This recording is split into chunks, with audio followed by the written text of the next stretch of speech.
साथियों, आज जो बदलाव हम स्पेस सेक्टर में देख रहे हैं, वो भारत में हो रहे स्टार्टअप रिवॉल्यूशन का हिस्सा है।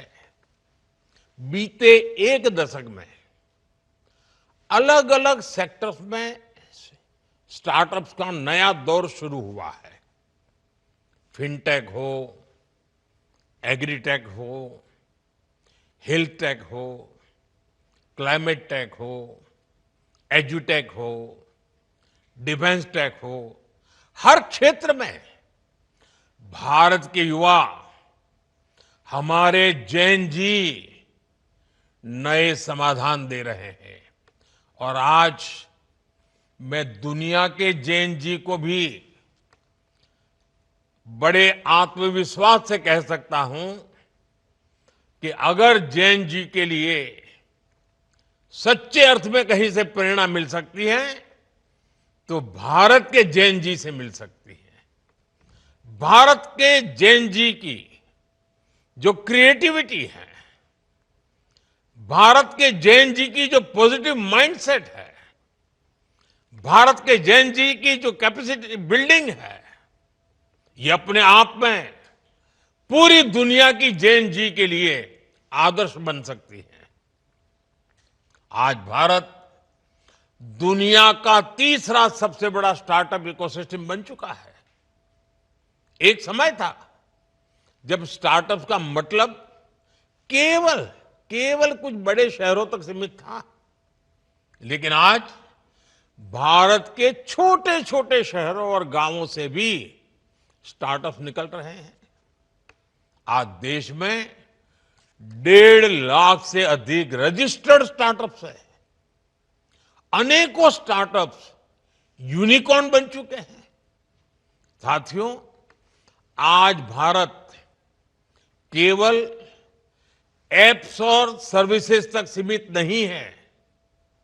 हम अब डीप टेक, मैन्युफैक्चरिंग और हार्डवेयर इनोवेशन की ओर तेजी से आगे बढ़ रहे हैं।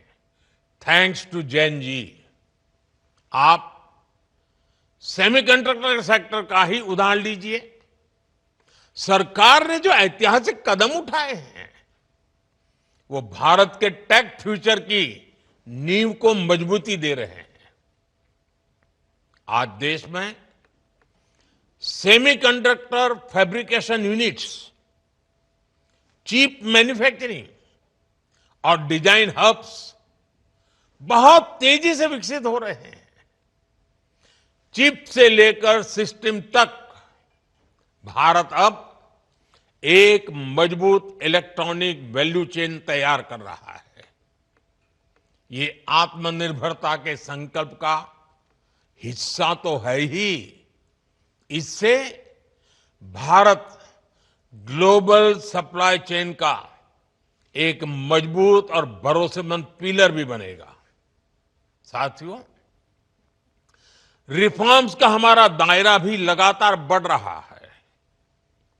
जैसे हमने स्पेस इनोवेशन को प्राइवेट सेक्टर के लिए ओपन किया, वैसे ही हम एक बहुत महत्वपूर्ण सेक्टर में भी कदम उठाने जा रहे हैं। हम न्यूक्लियर सेक्टर को भी ओपन करने की तरफ आगे बढ़ रहे हैं। इस सेक्टर में भी हम प्राइवेट सेक्टर की सशक्त भूमिका की नींव रखने जा रहे हैं। इससे small modular reactor, advance reactors और न्यूक्लियर इनोवेशन में अवसर बनेंगे।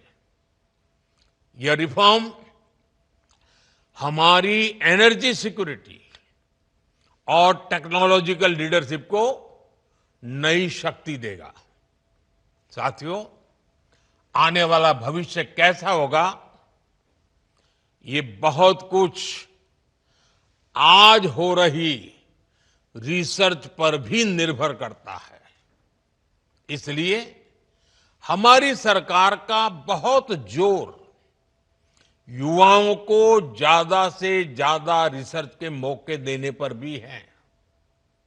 हमने राष्ट्रीय अनुसंधान फाउंडेशन का गठन किया है, जो आधुनिक रिसर्च के लिए यूथ को सपोर्ट करता है।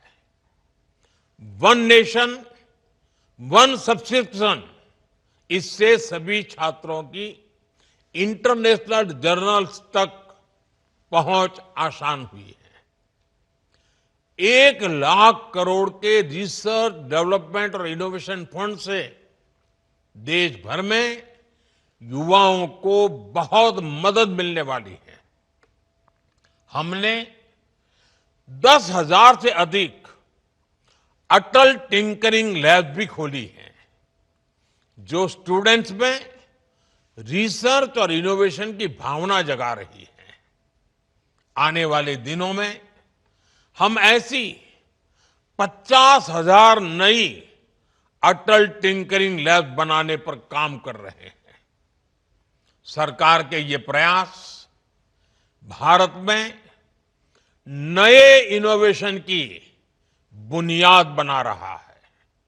साथियों, आने वाला समय भारत का है, भारत के युवाओं का है, भारत के इनोवेशंस का है। कुछ महीने पहले स्पेस डे के अवसर पर मैंने हमारी स्पेस एस्पिरेशंस की चर्चा की थी। हमने तय किया था कि आने वाले 5 वर्षों में भारत अपनी लॉन्च क्षमता को नई ऊंचाइयों तक ले जाएगा। हमने ये भी निश्चय किया था कि भारत के स्पेस सेक्टर में 5 नए यूनिकॉर्न तैयार होंगे। स्काईरूट की टीम जिस प्रकार आगे बढ़ रही है, उससे ये तय है कि भारत अपने हर लक्ष्य हासिल करके रहेगा।